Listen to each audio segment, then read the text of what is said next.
Good afternoon, Cape Town. We're currently in Ferndale and I'm joined by a very special guest, Seth.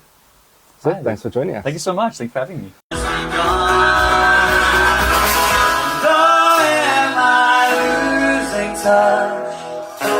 I'm feeling way too much. So say my name, wear it out, and I'll be waiting for the day to come around. So Seth, can you tell our viewers a bit about what you do? So I am a singer-songwriter, a folk singer-songwriter to be exact. And I'm based here in the northern suburbs of Cape Town. And I release my own original music, as well as do cover shows in order to fund my original stuff as well. Yes. And where did this passion come from? How long have you been doing it for? So, music-wise as a whole, I've always had a passion for music from a very young age. Even in primary school when I was taking part in the choir, and I was a stereotypical choir boy, I guess you could say. And going into high school, learning an instrument, I kind of just developed this passion of writing music and playing it. And I guess you can say my brain told me that there was nothing else I wanted to do except music. Yeah. And so here we are today. Yeah. And you say folk music? Folk music, yes. So I can kind of define folk as things that are very acoustically driven. So kind of straying away from your stereotypical pop sounds of synths and very high-driven electric guitars and backing tracks and things like that, where folk is much more acoustically driven. If I can give an example, bands such as Mumford & Sons, Jeremy Loops, maybe some more of his earlier stuff, the Lumineers, all those guys are very more folky and acoustically driven. Yeah. And we're obviously sitting in your studio. Yes, this is my, yeah. Do you do all your mixing, mastering, that yourself, or do you have someone that you use? So at the moment, the space is more mine, I guess you could say. I really, coming out of school, I never went to go study anything because I knew in my heart that music was what I wanted to do.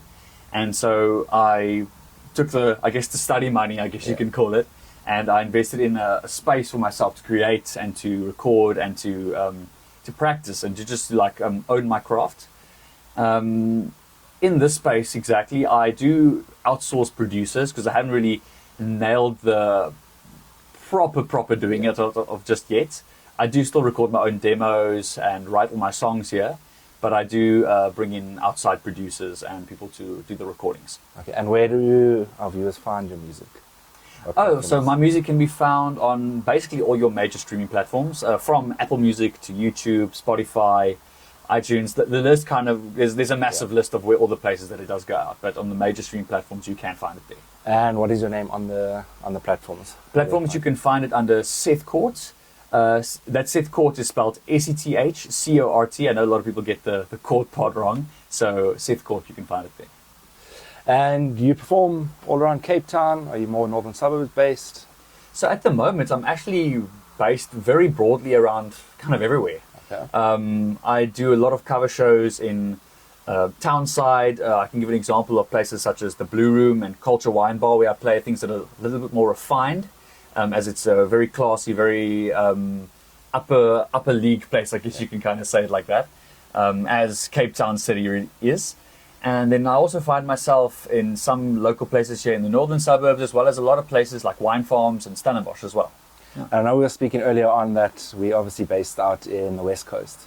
So any plans to come venture out that side and perform that side? Definitely. I mean, I haven't been performing as majorly as of kind of the last 3 years. Okay. I was working a 9-to-5 day job in order to also try and push my original music and to have funds in order to afford it and to afford producing and all that type of things.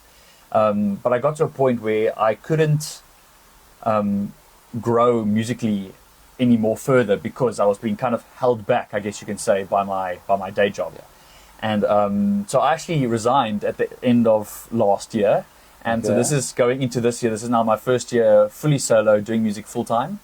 And I would very much be keen in order to try and make my way out to all kinds of sides of the world of South Africa and the Western Cape. So fully dove into it. Fully diving into all in. I mean, I'm only 21 years old now, and I think if there's any time for me to take a chance like this and take a risk and just give it my shot, is now, before you get married, before you start having kids, before you settle down. do it now while I still can, kind of thing. Yeah. I think a lot of the times people say that sometimes you need to go all in order to make sure you motivate yourself, and there is no other option now. You have to make this work. I can definitely believe that. I think in my head when I was working my 9 to 5, I always had this thing of, yeah, don't worry if the music does slows down, it's okay. This is my plan B. I've got a fallback. But I think that puts you in like a comfort zone. Yeah. And you almost like limit yourself in a sense of, oh, I'm not going to push myself as hard or as give myself that grit, that extra vuma you need to go forward, because you always have this fallback plan in the back of your head. So crossing fingers, praying and hoping for the best this year does hopefully take off. And I know in this industry it can take 1 year to 5 years to 10 years before you actually make a name for yourself. But it could take one viral video. It could take one. It can literally, you can become an overnight sensation, or you could remain the local pub singer. Yeah. Either or. I know my dreams lie in becoming the big star and living the dream, playing for hundreds of thousands of people. I would love to achieve that dream, to share my music to that many people and to have an influence and kind of an effect in someone's life to that extent. But I know in my heart I've got such a passion for music that as long as I'm making music, I will be happy regardless. Yeah. And you say you started at young. At what age would you say you decided that this can be a career for me and let me actually follow this? So I would say the timeline where it would like really feel like a career, or I could have made it a career, was I think in like grade 10 or grade 9. That was really when I mentioned before how I didn't think of anything else that I wanted to study. Yeah. Like in high school, I took physics and I took accounting, and even though I really didn't enjoy it that much, it was just more because of the fact I could do it. I took it, and even in those fields that were like interesting to me, and I did find parts of it interesting, I had no like drive towards it. I had no like pull to really delve deeper into it. But music was constantly pulling me in at that stage, and then that year, grade 10 and grade 9, I think I was probably about 16 years old. When I had I wouldn't say an epiphany, but like the switch in my brain telling me, this is the way to go. This is what you want, and there's nothing else that I want to do except this. And at what age did you do, say, your first live performance? My first live performance. So now we're getting technical. So now does it count as family member performances, like for like a birthday party or something? Because I would often be roped into, Sethy, sing us a song. Do sing us a liedjie, something like that. But I think guitar around the campfire. I was doing those, even though it took me a lot of pressuring, because I was like, guys, I'm not there yet. I don't feel like at a certain level yet. But I think my first proper performance, I guess you can say, was probably at high school as well. When I would play on the high school stage for like a culture evening of the sorts. Yeah. And once you've experienced that adrenaline that you get from performing live, obviously also. I think in those instances there was more adrenaline out of fear, because all of those were like for marks and for like academics. So you're like, I've got to do well. I can't mess this one up.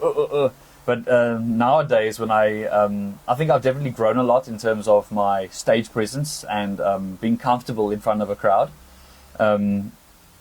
So these days, it's a lot easier for me to just step up and talk on a microphone, sing on a microphone without being, fearful of messing up. Yeah. And what would you say the future holds for Seth? The future holds for Seth. Hopefully, I'm selling a lot of songs, and also I can't really sell songs in these days. You can't sell CDs anymore. They would buy CDs. But hopefully, I'm consistently putting out new music. I've got people listening. I've got people coming to my shows. These are all really hopes and aspirations at this point, because it's still yet to come. I've also got a couple things of performing more, doing more original shows. I actually only last year on the 28th of November, actually the same day that I quit my day job, it was like kind of metaphorical in a sense. It felt very like perfect timing in a way. I like resigned from my day job, and on that same day I had my album launch of my first album. So I'm looking forward to doing a lot more Seth Cort only shows. So things not necessarily cover shows where I play at restaurants and things, but official Seth Cort show. More of those to happen, and maybe to also bring out some merch. I've been looking at making merch and things like that. I think that's very exciting for me as well. Yeah. And if anyone would like to book you, email address, phone number, How do they Email get hold of address you? to find to book me. You can find it on my website as well at sethcort.com. My email address is booking@sethcort.com. Bookings. Sorry, let me say that again. You can book me on bookings@sethcort.com, and you can also find that email address via my website, which is sethcort.com. Well, Seth, thanks so much for joining us. Thank you very much We for having wish me. you nothing but the best in your endeavors in the music industry, and hopefully very soon we see you headlining Kirstenbosch straight into, let's say, Cape Town. Thank you very much. I hope for the Cape Town best as Stadium. well. Seth, Thank go you. well, and we'll see you next time. Awesome. We'll see you guys next time.